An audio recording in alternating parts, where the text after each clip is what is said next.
Eh bien, bonjour à toutes et à tous, c'est JW8737 pour une nouvelle vidéo. On se retrouve cette fois-ci pour une vidéo présentation d'un PC à 600 € en cette fin d'année 2016.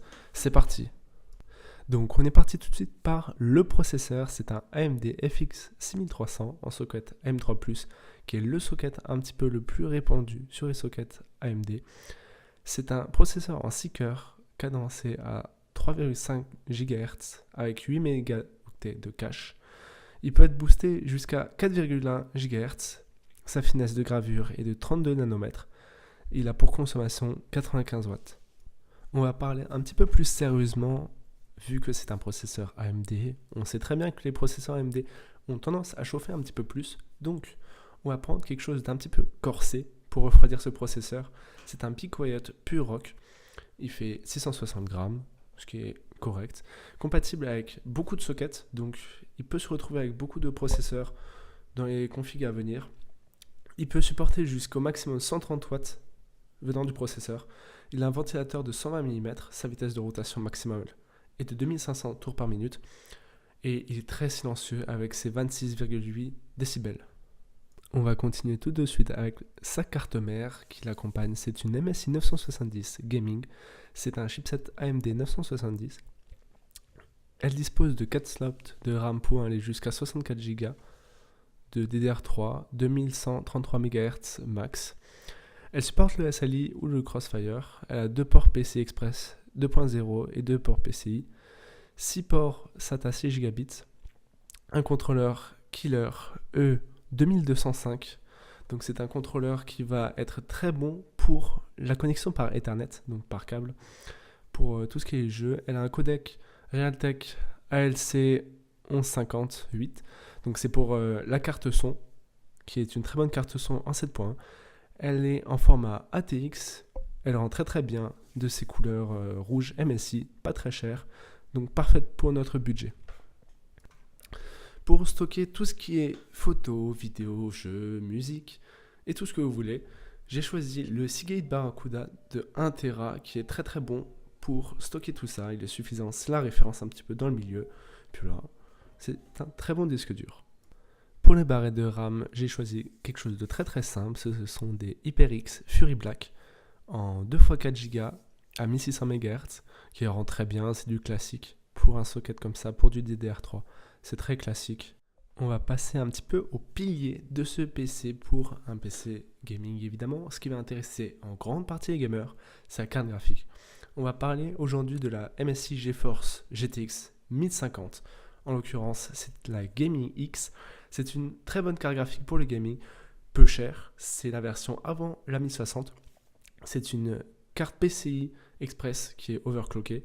Elle a un refroidissement semi-passif, donc 0 décibels, ça veut dire que quand vous serez en jeu, elle va s'activer à partir d'une certaine température en fonction de comment elle s'utilise, mais sinon elle va consommer moins, elle va faire moins de bruit, ce qui est très très bon.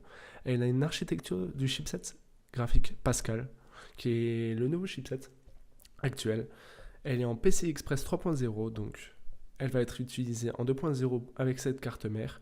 Elle dispose de 2 Go de GDDR5, ce qui est peu pour le moment. Mais bon, c'est une carte graphique qui est très bas de gamme pour un PC bas de gamme. Donc ça suffira amplement. Vous pourrez par la suite changer cette carte graphique ou pas.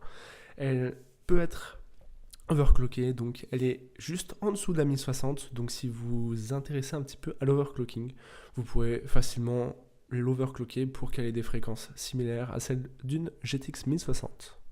Aujourd'hui, on a une config gamer. Donc pour une config gamer, il faut quelque chose qui claque, qui fasse gamer, qui, quand on appuie sur le petit bouton allumer, qu'on se dise waouh, aujourd'hui je vais faire du gaming.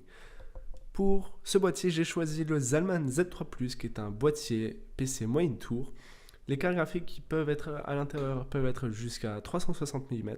Son ventirad peut être jusqu'à 160 mm. Ne vous inquiétez pas, ça ira. Elle dispose évidemment de connectiques en façade qui sont une connectique USB 3.0, deux connectiques USB 2.0 et dispose d'une prise micro, d'une prise casque qui est évidemment présente. Il a des refroidissements inclus qui sont une façade avec 120 mm qui dispose de LED.